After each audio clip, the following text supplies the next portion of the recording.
मित्रांनो नमस्कार. तर आधीच्या काही व्हिडिओमध्ये आपण बघितलं असेल की आपण अमृत पॅटर्न या पद्धतीनं शेणखत प्रक्रिया करायचं काम सुरू केलेलं होतं.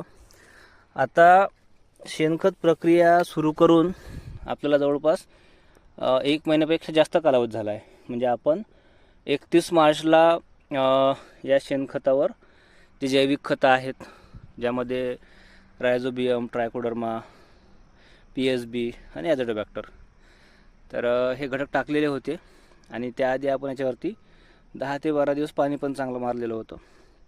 तर आता 31 मार्चपासून आजची तारीख आहे 8 मे, जवळपास 1 महिना 8 दिवस झालेला आहे.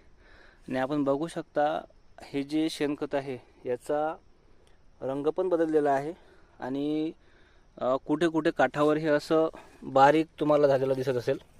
हे बघा, अशा स्वरूपातलं हे शेणखत तयार झालेलं आहे. आता याला आणखी 1 महिना पाणी मारायचं आहे. म्हणजे आपण आता याला 1 दिवसाआड पाणी मारत आहोत. तर हे 1 एप्रिलपासून आपण स्टार्ट केलं होतं पाणी देण्याचं काम. 1 दिवसाआड आपण पाणी देतो. तर असं आपल्याला सलग 2 महिने पाणी द्यायचं आहे. 2 महिन्यात आपलं 30 दिवस पाणी होईल.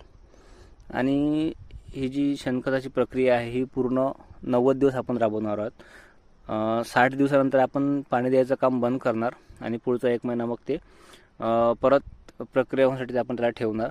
आणि नंतर जेव्हा आपल्या शेतात ओलावा असेल, पाऊस पडलेला असेल तेव्हा, किंवा मग जेव्हा पेरणं होईल शेतात, पेरणी झाल्यावर सुद्धा आपण हे शेणखत टाकू शकतो.